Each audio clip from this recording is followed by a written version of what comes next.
시청자 여러분 안녕하세요. 스타트업 코리아 비즈니스 모델 오늘 영상 시작합니다. 오늘의 주제는 1인 맞춤형 숙박공간 캡슐호텔 이야기입니다. 조립형 캡슐베드에 IoT 기술을 적용하여 나홀로 여행자, 비즈니스맨을 위해 최적화한 캡슐호텔이 나왔습니다.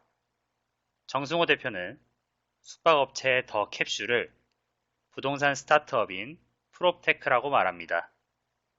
정 대표는 기존 부동산 시장에 IoT 기술을 접목하여 단기 1인 맞춤형 공간이란 틈새를 공략의 포인터로 잡은 신개념 호텔을 창업 출시했습니다.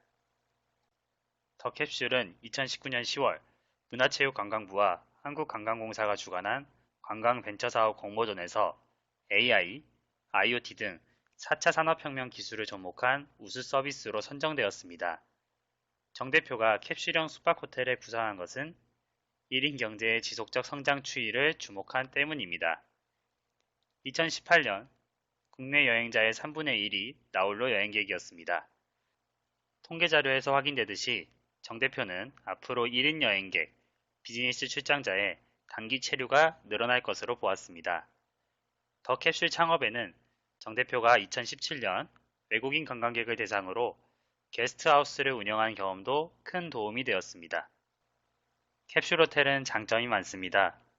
큰 자본이 들지 않고 도심 한복판에 작은 자투리 공간을 이용하여 캡슐호텔을 신축하는 것이 가능합니다. 한 평 공간에 캡슐 침실 2개를 설치할 수 있으니 1박에 2만원 정도로 비용도 저렴합니다. 당연히 고객 만족도도 아주 높습니다. 부킹닷컴에서 조사한 더 캡슐의 평점이 8.7점으로 특급 호텔의 고객 만족도와 비슷한 수준입니다. 잠만 잘 수 있는 공간, 고객들 사이의 교류와 파티를 원하지 않는 이용자들에게 특화된 숙박시설이 바로 캡슐호텔인 것입니다.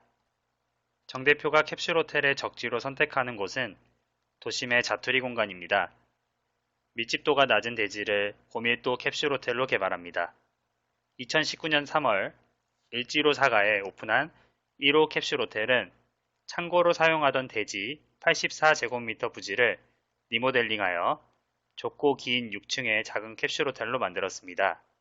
폭 1.2m, 높이 2.2m의 캡슐 34실을 설치하여 전체 면적이 219제곱미터의 고밀도 캡슐호텔로 변신한 것입니다. 더 캡슐은 2020년 2월 발생한 코로나19로 인해 많은 어려움을 겪었습니다. 그러나 확진자 발생이 줄어든 2020년 5월에 들어와서 객실 가동률은 50% 이상으로 빠르게 회복되었습니다. 일본은 1979년에 캡슐호텔이 처음 나온 이후 다양한 형태의 캡슐호텔이 나왔습니다. 앞으로 1인 경제의 시대가 더 빠르게 활성화될 것이므로 이용자 수요에 맞게 다양한 캡슐호텔 형태가 나올 것이라 생각됩니다. 정 대표는 캡슐호텔의 잠재 수요처로 고속도로 휴게실, 경찰서, 소방서의 숙직실을 꼽았습니다. 기차역이나 지하철역 주변도 유망한 장소가 되겠지요. 정 대표는 캡슐호텔뿐 아니라 임대용이나 레지던스 호텔 등 다양한 용도로 작은 숙박 모델을 개발할 계획입니다.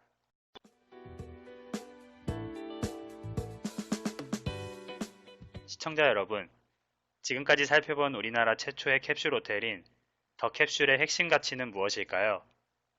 기존 호텔의 틈새를 찾아낸 것 아닐까요? 캡슐 호텔은 적은 자본으로 호텔주가 될 수 있는 가능성을 보여주었습니다. 도심의 자투리 땅, 사용가치가 낮은 땅도 잘 개발하면 충분히 30개에서 50개 정도의 객실을 갖춘 고밀도 캡슐 호텔 신축이 가능합니다. 또한 캡슐호텔은 잠자는 곳이란 핵심 기능만 남긴 채 기타 서비스는 생략하면서 고객에게 합리적 가격으로 서비스를 제공하는 이용자 맞춤형 숙박 모델입니다. 하지만 여러분, 우리의 진짜 관심은 다른 곳이죠. 시청자 여러분, 더 캡슐에서 우리가 찾아야 할 스타트업의 가치, 비즈니스 모델은 무엇일까요? 저는 크게 3가지로 구분해 봤습니다.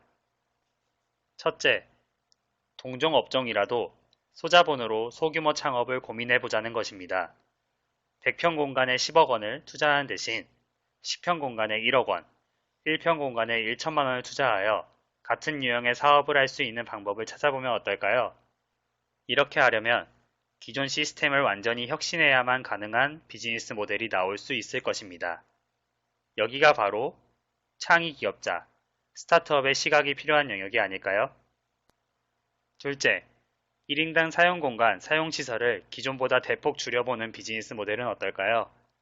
기존의 고객당 상평의 공간을 제공하던 것을 3분의 1로 줄이면 어떻게 될까요? 바뀐 공간에 맞는 이용자 편의를 제공할 수 있는 방법을 찾아낸다면 전체 공간의 이용자 수는 3배로 늘어나게 됩니다. 공간 이용률은 훨씬 늘어나는 것이지요. 그 업종이 무엇이든 우리가 그런 비즈니스 모델을 찾아낸다면 대박이 되지 않을까요? 셋째, 여러 가지 복잡한 기능은 다 빼고 핵심 기능만 고객에게 제공하는 전략입니다. 하나의 제품 혹은 서비스나 시설에는 보통 10가지 이상의 기능이 들어가는 경우가 많습니다. 그렇지만 핵심 기능 한두 가지만 남기고 나머지를 다 뺀다면 어떻게 될까요?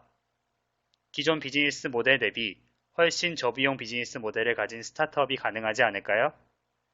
비용은 줄이고 판매 단가는 더 많이 낮출 수 있어서 창업자와 소비자 모두 윈윈하는 비즈니스 모델이 될 것이라고 생각합니다. 시청자 여러분은 어떤 비즈니스 모델이 떠올랐나요? 쌈박한 아이디어가 떠올랐나요? 나중에라도 제가 말씀드린 팁들 중에서 어떤 영감을 얻게 된다면 매우 기쁘겠습니다. 고객의 호주머니 부담은 줄이고 편하게 쉴 수 있는 나홀로 쉬는 캡슐 호텔. 우리는 앞으로 어떤 아이디어로 고객의 행복을 더 높일 수 있는 스타트업을 시작할 수 있을까요? 오늘 영상은 여기까지입니다. 대한민국에 100만 스타트업이 탄생하는 그날까지 스타트업 코리아 비즈니스 모델 앞으로도 쭉 직진하겠습니다. 오늘도 좋은 하루 되세요. 안녕.